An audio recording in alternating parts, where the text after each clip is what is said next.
Film की शुरुआत एक अनाथ आश्रम से होती है, जहां एक 10 साल की बच्ची दिखाई जाती है। उसका नाम अमूदा होता है। उसे उसकी टीचर बुलाती है और कहती है कि सुबह 10 बजे उससे कोई मिलने आएगा। वहीं अमूदा ये सोचने लगती है कि कौन उससे मिलने आ सकता है। अगले सीन में हम इंस्पेक्टर बी जॉय और उसकी टीम को देखते हैं, जो स्मगलिंग टीम का सामना करते हैं और काफ़ी ज़्यादा पैकेट बरामद करते हैं, जिनका वजन तकरीबन 200 किलो से ज़्यादा होता है। इन सब पैकेट पर बिच्छू का एक निशान बना होता है। वहीं हमें पता चलता है कि ये सारा माल आदि कालम नाम के एक स्मगलर का है, जो काफ़ी सालों से ड्रग और इल्लीगल धंधे कर रहा है। डिपार्टमेंट के कुछ लोग भी उसके साथ काम कर रहे हैं, मगर ये बात अभी तक किसी को पता नहीं है। वहीं सीन शिफ्ट होता है कहानी के लीड विलेन अंबू पर, जो आदि कालम का भाई है।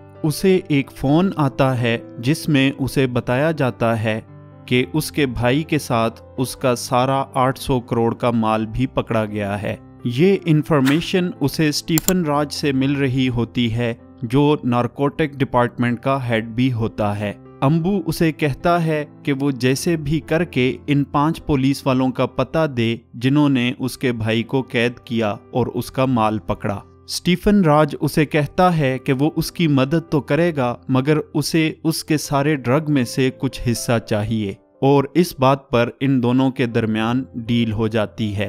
अगले सीन में हम एक पुलिस ऑफिसर की रिटायरमेंट डे पार्टी देख रहे होते हैं, जहां पर सभी पुलिस वाले मौजूद होते हैं। तभी इनमें से एक पुलिस वाला, जिसका नाम पलपंडी होता है, उसके पास स्टीफन राज की कॉल आती है और वो उसे इन सब की शराब में पॉइजन मिलाने के लिए कहता है। अगले सीन में हम एक जासूस को देखते हैं जिसका नाम एजाज अहमद होता है। वो काम तो अंबू के लिए कर रहा होता है, लेकिन उसके सारे सीक्रेट इंस्पेक्टर बी जॉय को बताता है। इसके बाद हमें एसपी ऑफिस का सीन दिखाया जाता है, जहां एक नया कांस्टेबल नेपोलियन अपनी भर्ती के लिए आया होता है। वहीं हम कुछ कॉलेज स्टूडेंट्स को भी देख पाते हैं, जो कि ड्रिंक एंड ड्राइव केस में पकड़े जाते हैं। वहां अपने दोस्तों को बचाने के लिए एक लड़का और लड़की आते हैं, मगर पुलिस वालों को उन पर भी शक होता है और वो उनको भी पूछताछ के लिए वहीं पर बिठा लेते हैं।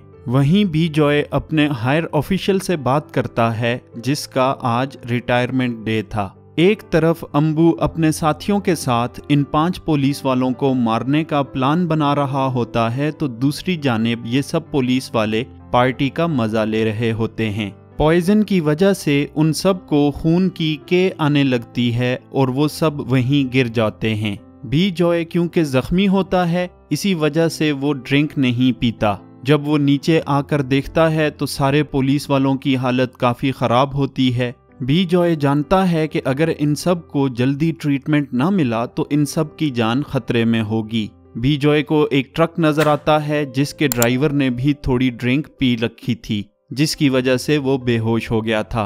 अब इस लारी को चलाने वाला कोई नहीं था, तो बी जॉय को याद आता है कि थोड़ी देर पहले एक सस्पेक्ट को पकड़ा था जिसे ट्रक चलाना आता है। बी जॉय जाकर उससे रिक्वेस्ट करने लगता है। वो ड्राइवर बी जॉय की बात नहीं मानता और कहता है कि उसे सुबह अपने किसी खास से मिलने के लिए जाना है, और ये कि वो उससे पहली मर्तबा मिलने जा रहा है।